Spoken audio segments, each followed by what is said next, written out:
미국 재무부가 긴급 처방을 내놓았습니다. 국채 바이백 한도를 2배로 늘리며 시장의 장기 국채를 직접 사들이겠다고 나선 겁니다.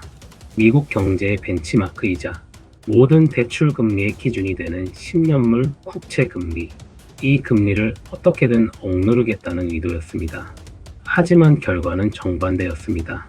일시적인 진정에 그쳤을 뿐 10년물 금리는 여전히 4.7% 안팎에서 유지부동입니다. 세계 최강국의 재무부가 직접 돈을 쏟아붓고 연준 의장까지 입맛에 맞게 흔들고 있는데 시장은 왜 미국 정부의 말을 듣지 않는 걸까요? 답은 기술적 소수책에 있지 않습니다. 바로 백악관이 밟고 있는 자기 모순적 정책 페달의 원인이 있습니다. 운전을 할 때 엑셀과 브레이크를 동시에 밟으면 차는 앞으로 나아가지 못하고 부품만 타들어갑니다. 지금 미국의 경제 정책이 정확히 이 꼴입니다. 첫 번째 충돌은 경기 부양과 관세입니다.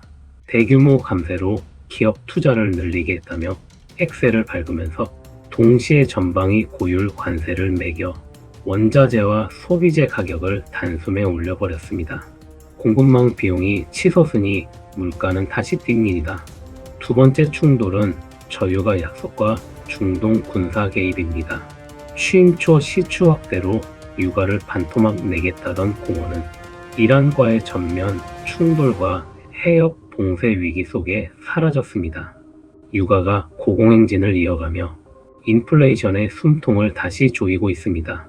세 번째 충돌은 저금리 요구와 40조 달러 빚잔치입니다. 이자 부담을 줄여야 한다며 연준을 쥐어짜지만 세금은 깎고 전쟁 비용은 늘어났습니다. 부족한 돈을 메우기 위해 사상 유례 없는 규모의 국채가 시장으로 쏟아져 나옵니다. 여기서 결정적인 착각이 발생합니다. 대통령이 연준을 압박해 단기 기준 금리를 끌어내릴 순 있어도 10년물 국채 금리는 대통령의 명령을 듣지 않습니다. 장기 국채 금리를 결정하는 주체는 글로벌 금융시장의 투자자들, 이른바 채권 착용담반드 비절렌티즈입니다. 투자자들의 계산은 냉정합니다. 정부가 빚을 줄일 생각은 없고 물가는 잡히지 않는데 금리만 억지로 낮추겠다고? 이런 상황에서 장기 채권을 쥐고 있으면 미래의 인플레이션 때문에 원금 가치가 녹아내립니다. 결국 시장은 미국 장기 국채를 내던지기 시작했고 보유하는 대가로 더 높은 이자, 즉 더 높은 장기 금리를 요구하고 나섰습니다. 재무부가 채권을 대사주는 바이백은 터진 댐에 붙이는 작은 반창고에 불과합니다. 매달 쏟아져 나오는 천문학적인 국채 발행량을 임시 처방으로 막아낼 수는 없습니다. 만약 이란 전쟁만 없었어도 이 지경까진 안 갔을 텐데 일견 맞는 말입니다. 전쟁 직전까지만 해도 10년물 금리는 3%대 후반이었습니다. 유가 충격만 피했어도 인플레이션이 빠르게 둔화되며 연준의 금리 인하 경로가 열렸을지 모릅니다. 하지만 본질은 달라지지 않습니다. 전쟁은 도화선에 불을 붙인 계기였을 뿐 폭탄의 화약은 이미 정책 자체에 가득 차 있었습니다.